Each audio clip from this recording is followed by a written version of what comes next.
Hello again, it's Erica, and I'm here today to do a video that I have titled My Comic Self-Education. So, a few months ago, while I was watching booktubers, I realized that a lot of my favorite booktubers read a lot of the stuff I'm interested in, like literary fiction and classics, but they also read a lot of comics and graphic novels. And I had never read any comics or graphic novels, so I decided that I needed to start reading them. And starting to read comic books, having never read comics before, is very intimidating. So I got onto Google, like I do, and I just basically typed in how to start reading comics or graphic novels, or where to start. And I got back all of these best of lists, and I found, I think, a couple of lists that were like comic books for lovers of fiction and stuff like that. And I don't remember any of those links right now, so sorry I can't link them, but just Google it if you're interested. And so I bought a few, and I've since read a good handful of things comic book related, and I just wanted to talk about them a little bit and show you how I got into reading comic books. So the first thing I picked up was Fun Home, a family tragicomic by Alison Bechdel, and I've done a review on this, and I will link that below if you want to know more.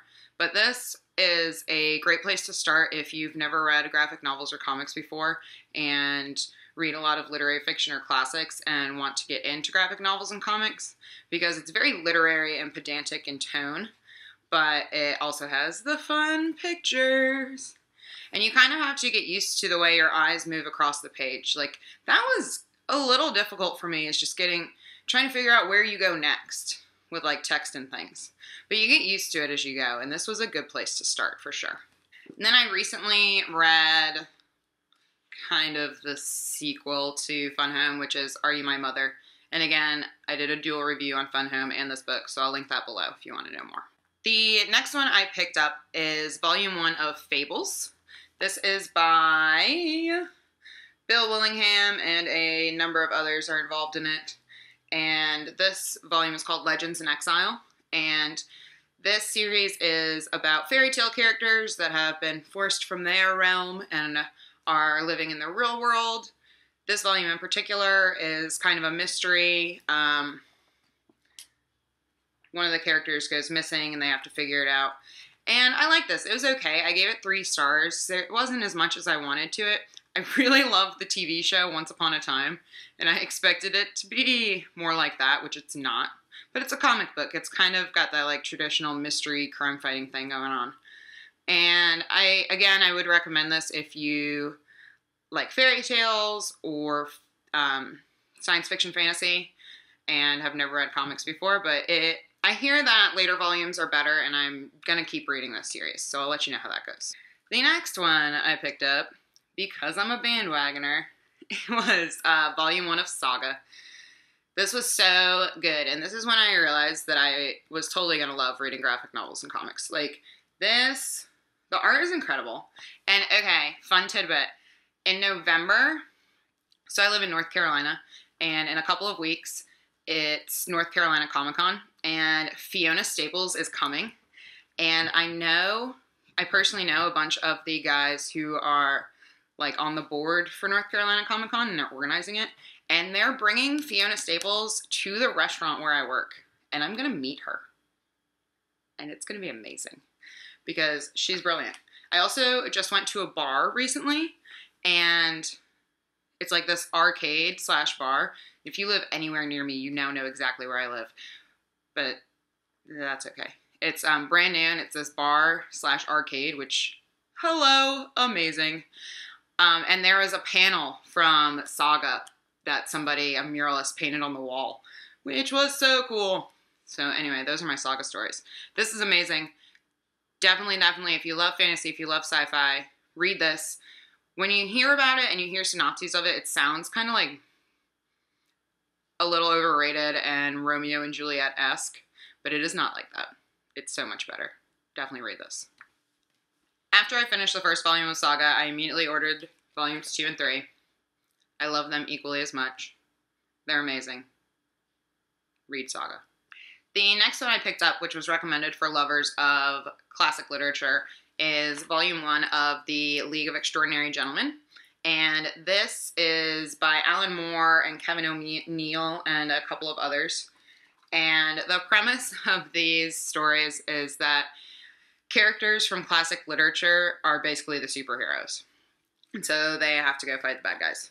And so in this one you have Dr. Jekyll and Mr. Hyde, the H.G. Wells' Invisible Man shows up, and it takes the flaws that the characters have in the novels that they originally appear in, and it turns them into superpowers. So, like, the Invisible Man can't be seen, but that's an advantage in this book. I haven't actually read The Invisible Man by H.G. Wells. It made me want to read more of the books that these characters appear in, because I haven't read many of them.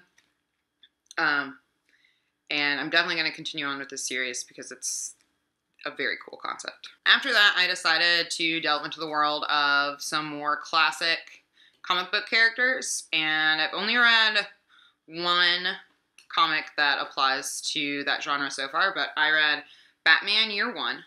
This is by Frank Miller, who, from what I understand, is like very renowned. I think he did Sin City and a few other Batmans, and probably some other really awesome famous stuff that I don't know about. This was awesome. And okay, I'm not like a Batman fan.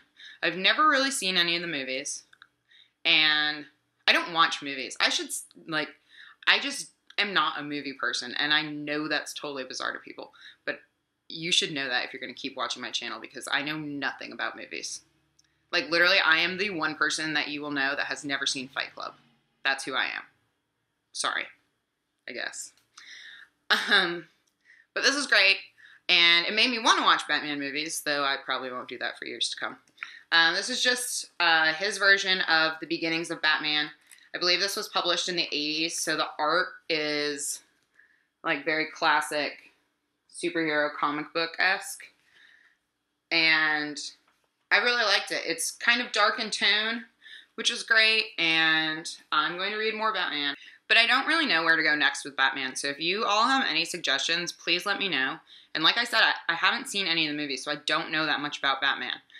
But the world of Batman is very, very intimidating to me, and I have no idea what to read next. After that, I decided to read some Neil Gaiman. And this is the Sandman Volume 1. I talked about this in my October wrap-up. I did not love it, but I do think it's very accessible to someone who is new to the world of comics. It's often listed as horror, which I guess it is. I wasn't really scared by it, and I'm a scaredy cat. But it was okay. Again, I hear that the longer you keep up with the series, the better it gets. So I'm going to continue on with this as well. Those are all the comics that I've read in my entire life. I do have a couple of things that I'll be reading over the next couple of months to kind of continue on with this genre. And the first thing is The Complete Mouse by Art Spiegelman. I hear this is incredible. It's a World War II story, and the characters are mice. Can you see that? This is actually my fiance's book, so he's read this. I have not. And I'm looking forward to this, though, because I hear it's really awesome. And, like, part of the, I don't know, is there a comic book canon? I guess there is. But it's one of the ones that I've seen recommended the most. The next one, and it's a shame that I haven't read this. I've tried to start this a couple times over the years because I've had it for a really long time.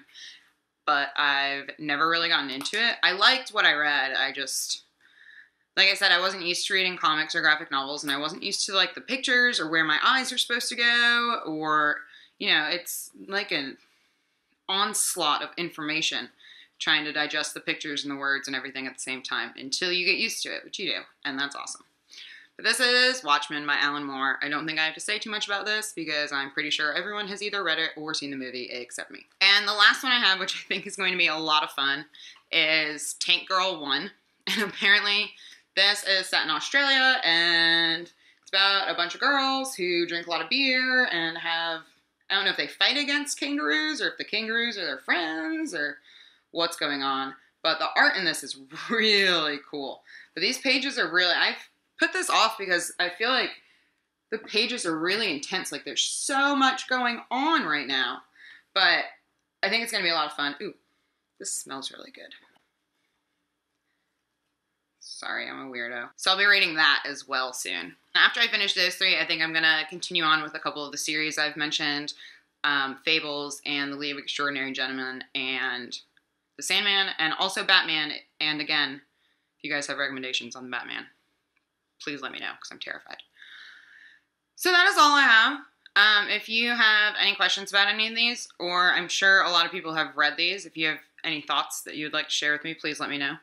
If you have any suggestions of what I should read next as I continue on my journey into comic books and graphic novels, please let me know. If you would like to talk about the differences between a comic book and a graphic novel, please let me know that too, because I have no idea. I've tried to read a bit about it, but I don't think anyone knows. Is there a line that gets drawn somewhere? I don't know. So yeah, again, anything in the comments, comic book related, go crazy. I love it. And I will see y'all soon. Bye.